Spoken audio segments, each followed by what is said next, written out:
O título da minha dissertação é O uso de passatempos online para o ensino, um estudo exploratório das concepções de estudantes e egressos de um curso de licenciatura em Física. Quem orientou esse trabalho foi o Márcio e o co-orientador foi o Emerson do Campus Boituva.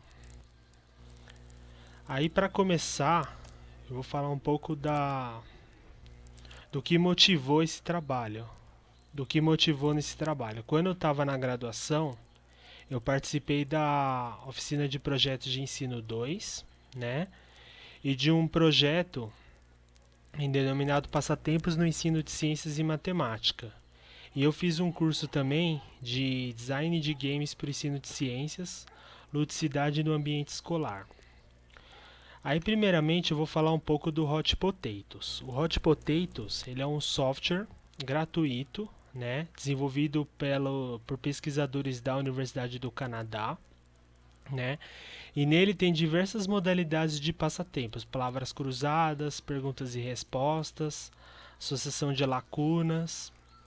E aí você elabora esses passatempos de forma offline e aí você disponibiliza ou no Moodle ou em mídias físicas por meio desse programa. Aí eu acabei pesquisando na literatura e encontrando outros tipos de passatempo como o Hot Potatoes, o Eclipse e o EducaPlay. Mas eu foquei mesmo a minha pesquisa no Hot Potatoes.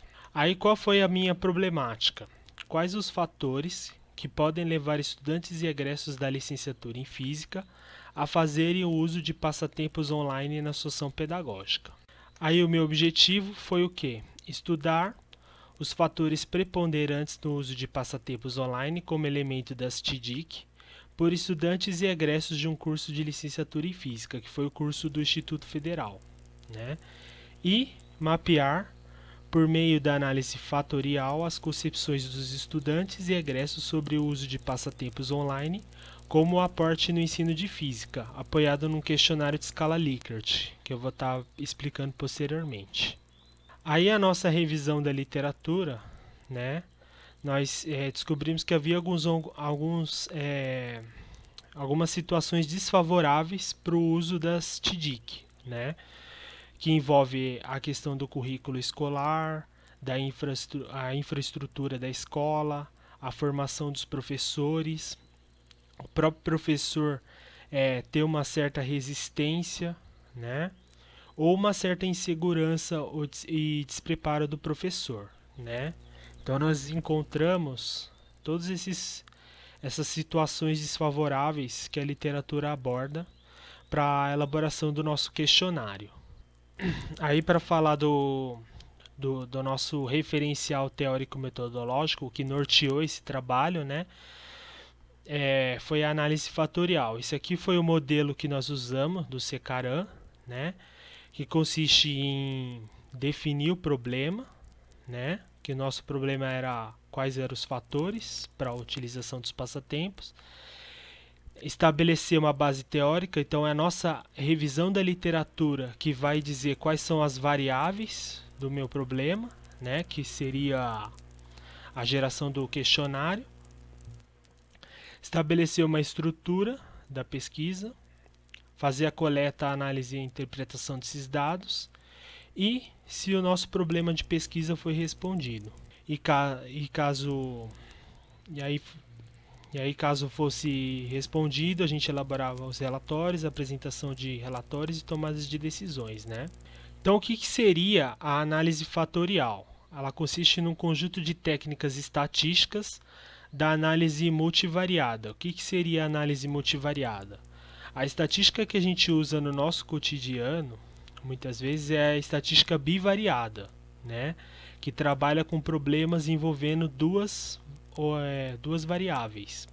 A multivariada, você trabalha com quantas variáveis você quiser para o seu problema. No caso, eu tinha um questionário com 25 questões, né?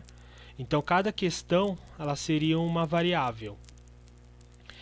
E essa análise fatorial ela consiste em avaliar instrumentos psicológicos como o desenvolvimento de teorias psicológicas e ela é útil quando aplicada em escalas, que consiste em uma grande quantidade de itens utilizados para medir personalidade, estilos de comportamento ou atitudes.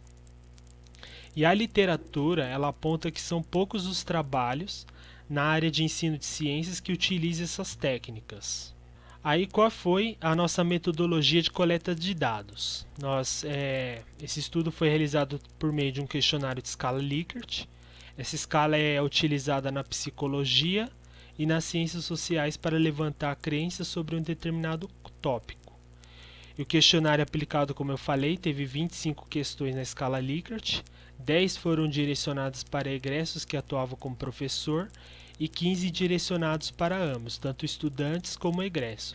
E nós tivemos um total de 100 respondentes, dentre estudantes e egressos. 40 desses respondentes atuavam como professor. Aí aqui eu trouxe um exemplo de questão de como, na escala Likert, de como que nós aplicamos esse questionário. Então, a pergunta seria: o esforço necessário para integrar o passatempo online é prejudicial à minha atividade profissional? Aí o estudante, o respondente, ele teria que responder se ele discordava totalmente, se ele era indiferente, se ele concordava, numa escala de 1 a 5. E nós utilizamos o que? A técnica da análise fatorial exploratória. O Hare, né, que é uma das referências da análise fatorial, ele define um fator como uma combinação linear, uma variável estatística das variáveis originais. Os fatores representam as dimensões latentes, os construtos que resumem ou explicam o conjunto original de variáveis observadas. No próximo slide eu vou estar explicando o que seria o construto. Então aqui seria o construto, né? Eu tenho na minha esquerda as questões do questionário, que seriam o que? As variáveis manifestas. Que cada questão ela vai medir um fator, né? E aí, a partir dessas variáveis manifestas, nós vamos construir as variáveis latentes, que são esses fatores que explicam o uso de passatempos online, né? Então aqui seria um exemplo, né? A utilização de passatempo online como ferramenta de ensino implica em trabalho adicional para o professor. Utilização de passatempos como recurso didático requer maior demanda de tempo de preparação de aula pelo professor. E os passatempos são bastante complicados para serem utilizados por mim. Aí aqui teriam essas três questões. Se essas três questões estiverem correlacionadas, elas vão ser um fator. De que forma eu determino se esse fator ele é consistente? Através de um coeficiente que é denominado o alfa de Cronbach, né? O alfa de Cronbach, ele toma a variância de cada item com a variância da soma de cada item. E aí a gente constrói esses fatores no construto. Aí aqui foi o resultado na nossa pesquisa. Esse aqui foi o gráfico Scriplot, né? Que ele diz a quantidade de fatores a serem extraídos, né? No caso, nós analisamos 3 fatores, né? Porque o Hare ele recomenda que você faça o corte no 1, né? Então a partir desse gráfico nós analisamos 3 fatores para verificar a consistência. Aqui seriam as cargas fatoriais do questionário, né? Os 3 fatores. E a partir disso a gente acaba excluindo algumas questões que não apresentam correlação. Aí aqui foi os itens do fator 1 que nós determinamos. O fator 1 ele tinha inicialmente 7 questões, mas nós tivemos que excluir 2 questões. Uma porque a correlação era baixa, você vê na questão 34 que a correlação ela é 0,50, e a outra porque a questão ela estava falando de formação, então ela não era plausível para estar nesse fator, né? Porque as questões elas estavam falando de aprendizagem, de fatores motivacionais que o uso de passatempos pode proporcionar, né? E aí, excluindo essas duas questões, nós chegamos no fator 1, cognitivo motivacional, de 5 questões. Aí esse aqui foi o fator 2 que nós encontramos, que foi o fator demanda de trabalho para o professor, que nós chamamos de demanda de trabalho para o professor, que foi composto de 3 questões. Então, nós pudemos concluir que, assim, apesar do professor acreditar que o uso de passatempos pode ser motivador, pode promover a aprendizagem, existe um fator negativo, que é o fato de que utilizar esse tipo de recurso demanda um maior trabalho do professor, né? Para preparação de aulas, para estar aplicando esse tipo de atividade.